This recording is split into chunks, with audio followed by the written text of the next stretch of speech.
Hey guys, எல்லாருக்கும் வணக்கம் and welcome to my channel. This is Master Askin. So நம்ம channel subscribe பண்ணுங்க, like பண்ணுங்க, ஷேர் பண்ணி வச்சுக்கோங்க. இப்போ என்ன பார்க்க போறோம் அப்படின்னா கேப்டன் மில்லர் படத்தோட ரிவ்யூ செக்ஷன் தான் பார்க்க போறோம். ஸோ கேப்டன் மில்லர் படம் வந்துட்டு யாரெல்லாம் இன்னும் பார்க்கல அப்படின்னு கேட்டீங்கன்னா கண்டிப்பா போய் மறக்காம போய் செக் அவுட் பண்ணி பாருங்க. Visit in theatres not for Google's Tamil Rockers and telegrams visit பண்ணாதீங்க. ஸோ நேரடியாக போய் தேட்டரில் போய் விசிட் பண்ணி பாருங்க. இது ஏன்னா அந்த அளவுக்கு ஒரு தேட்டர் எக்ஸ்பீரியன்ஸான ஒரு படம். ஸோ வாங்க நம்ம வீட்டுக்குள்ள போகலாம்.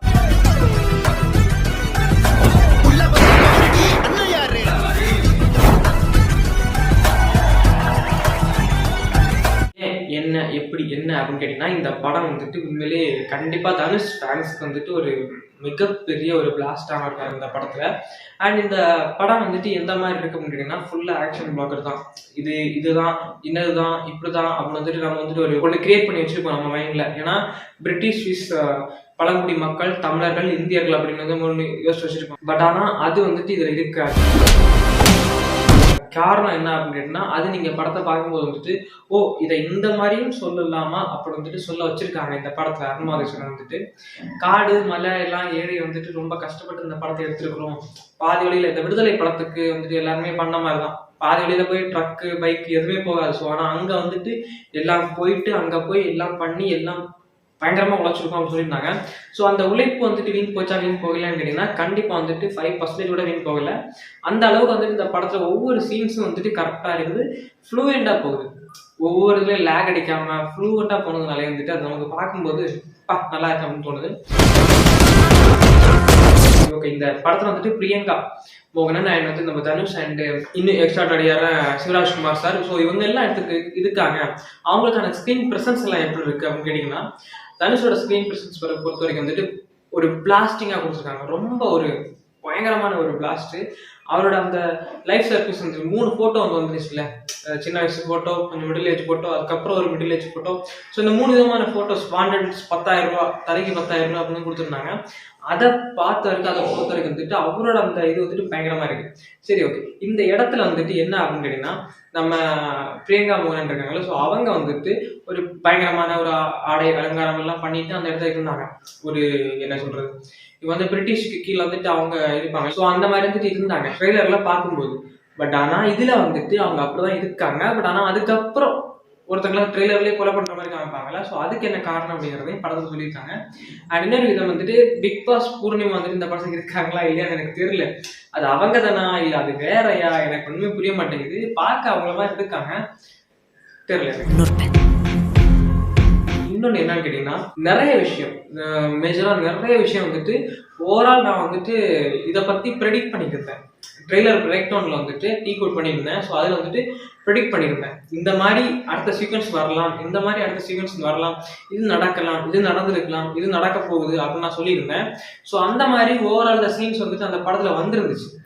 அப்போ என்னடா நீ ப்ரெடிக்ட் பண்ணதான் அந்த படத்துல வந்துருக்குது, அப்போ நாங்க படத்துக்கு போனாலும் நாங்க அப்போ ப்ரெடிக்ட் பண்ணதானே அந்த படத்துல வரும் அப்படின்னு கேட்டீங்கன்னா சம்டைம்ஸ் வாய்ப்பு இருக்கு. ஆனா சில டைம்ஸ் வாய்ப்பே இருக்காது. ஏன்னா இப்போ அந்த பிரிட்டிஷ் வந்துட்டு கொள்ளையடிக்க வராங்க, அதுக்கப்புறம் வந்துட்டு நம்ம தமிழர் வந்துட்டு அவங்களை எல்லாரையும் அடிச்சு தள்ளுறாங்க. ஸோ அப்போ ஒரு பாயிண்ட் இருக்கும், இது இந்த கதை தான் இப்படிதான் அப்படின்னு நமக்கு ஒரு பாயிண்ட் இருக்கும். பட் ஆனா அந்த பாயிண்ட் வந்துட்டு அங்க இல்லாம அதை வேற மாதிரி இப்படின்னு சொல்லலாம், இந்த மாதிரியும் கொண்டு போகலாம், இந்த மாதிரியும் கதை வந்துட்டு நகர்த்தலாம் அப்படின்னு வந்துட்டு காமிச்சதுதான் இந்த கேப்டன் மில்லர். ஸோ எனக்கு வந்துட்டு பர்சனலாக கேப்டன் மில்லரை பார்க்கும்போது வந்துட்டு நல்லா இருக்கு அந்த மாதிரி தான் இருந்துச்சு. ஸோ ரொம்ப ஒரு பேடாகவும் லேக் அடிக்கிற மாதிரியும் எந்த சீன்ஸுமே இல்லை. அண்டு சாப்டர் 1, சாப்டர் 2, சாப்டர் 3 அப்படின்ட்டு 3 விதமாக காமிக்கிறாங்க. அந்த சாப்டர் 1க்கும் 2க்கும் 3க்கும் என்ன வித்தியாசம், அந்த சாப்டர் 1, 2, 3 இருக்குல்ல, ஸோ அந்த 1, 2, 3ல வந்து என்னென்ன சொல்ல வராங்க, என்னென்ன கதை அதில் இருக்கு, இது எல்லாத்தையும் பற்றினான ஒரு படம் தான் கேப்டன் மில்லர். அண்ட் இன்னொரு விஷயம் என்னன்னா கேப்டன் மில்லர் அப்படிங்கிறது வந்துட்டு ரியல் லைஃப்ல ஒருத்தர் இருக்காரு. ஸோ அந்த கேப்டன் மில்லரோட கதையை தான் இதில் எடுத்திருக்காங்களான்னு கேட்டீங்கன்னா இல்லை, அவரோட கதையை வந்துட்டு இதில் எடுக்கல. அருண்மாதேஸ்வரன் சார் வந்துட்டு சொன்ன மாதிரி தான் அந்த கேப்டன் மில்லர் அதோட பேரை மட்டும் தான் எடுத்துக்காங்களே தவிர அவரோட பயோபிக்கோ அவரோட லைஃப் ஸ்டோரி வந்துட்டு இதில் வந்து திணிக்கல. அது எந்த அளவுக்கு உண்மையானு எனக்கு வந்துட்டு கொஞ்சம் டவுட் தான். ஏன்னா வந்து நான் அவரோட லைஃப் ஸ்டோரி வந்து நான் லைட்டாக சர்ச் பண்ணி பார்த்தேன், எனக்கு வந்து கிடைக்க மாட்டேங்குது. அதை பற்றி ஃபுல் அண்ட் ஆஃப் ஒரு வீடியோஸ் கிடைச்சுன்னா நான் கண்டிப்பாக வந்து வீடியோ போடுறேன், அதை தெரிஞ்சுக்கிட்டேன். அண்ட் இன்னொரு விதம் என்ன அப்படின்னு கேட்டீங்கன்னா இந்த படத்தில் வந்துட்டு ஓவரால் ஒரு கட்டத்தில் வந்துட்டு நம்ம தனுஷ் வந்துட்டு ஓடிடுவாரு. எதுக்காக ஏன் அப்படிங்கிறத வந்துட்டு அந்த படம் பாருங்க. அண்ட் ஓடும்போது வந்துட்டு எல்லாருமே நினைச்சிருவாங்க இவன் ஏன் இப்படி பண்றான் அப்படின்ட்டு. பட் ஆனால் அவன் பேருக்கு முன்னாடி வந்துட்டு கேப்டன் மில்லர் அப்படிங்கிற அந்த ஒரு கேப்டன் அப்படிங்கிறத போடுறதுக்காக இதெல்லாம் பண்ணுறானா, இல்லை மக்களுக்காக பண்ணுறானா, இல்லை அவன் ஊருக்காக இதெல்லாம் பண்ணுறானா? தட் மீன்ஸ் எல்லாரையும் கொலை பண்ணுறது, வெள்ளைக்காரங்களை எல்லாரையும் கொலை பண்ணுறது. ஸோ அப்போ எதுக்காக பண்ணுறான் அப்படிங்கிறது மட்டும் தெரியாமல் நிறைய விதமாக குழம்பி போய் அவனை காப்பாற்றினவங்களே அவனை வந்து வெறுக்கிறத்தனமாக ஒன்று பண்ணுவான். அப்போ கடைசியில் வந்துட்டு அவன் என்ன இதெல்லாம் எதுக்காக பண்ணான் அப்படிங்கிற ஒரு கொஸ்டின் வந்துட்டு அதை எதுக்காக தான் பண்ணா அப்படிங்கிற ஒரு ஆன்சர் வந்துட்டு அங்கே வரும். அங்கே வரும்போது எல்லாருமே பிரமிப்பாக பார்ப்பாங்க. ஸோ அந்த இடம் தான் மேஜர் பாயிண்ட். ஸோ அந்த இடத்துல வந்துட்டு இவங்க எப்படி இந்த மக்களை எல்லாம் வந்து ட்ரெயிலில் பார்த்த மாதிரி பாம் பிளாஸ்டிங்ஸு எல்லாரையும் கொல்றது, ஸோ ஓவரால் நிறைய விஷயங்களை காமிச்சிருக்காங்க. அண்ட் மக்களை கொல்ற விஷயம் வந்துட்டு ஆடியன்ஸ் வந்து கனெக்ட் ஆகும்.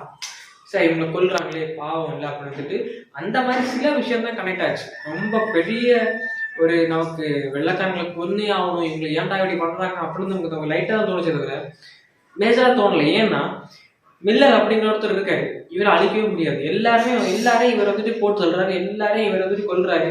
ஸோ நிறைய விஷயம் வந்துட்டு இவர் பண்ணிட்டே இருக்காரு, இவரை அடிக்கிறதுக்கு ஆளே இல்லை.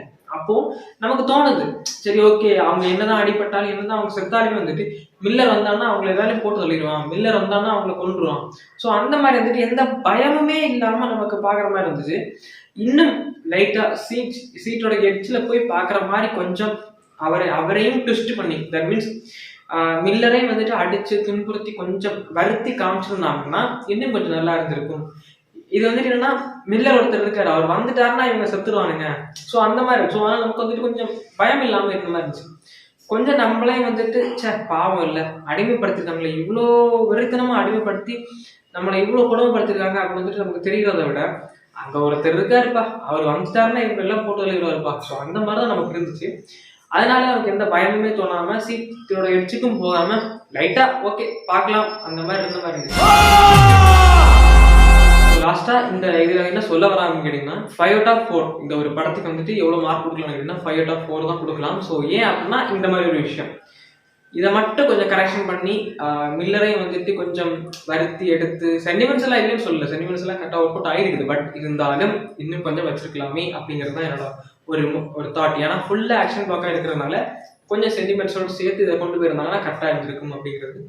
And major of the point இந்த படம் வந்துட்டு எனக்கு பர்சனலாக ரொம்ப பிடிச்சிருக்குது.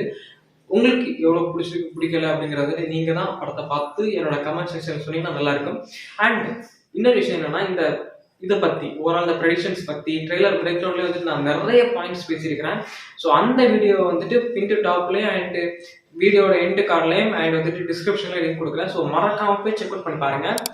அந்த வீடியோ பிடிச்சிருந்தாரு கண்டிப்பாக லைக் அண்ட் சப்ஸ்கிரைப் பண்ணி சப்போர்ட் பண்ணுங்க. நோட்டிஃபிகேஷன் பில்லையும் ஆன் பண்ணிக்கோங்க. That's all. Like this is master asking. நம்ம சேனல் லைக் பண்ணி ஷேர் பண்ணுங்க. பாய்.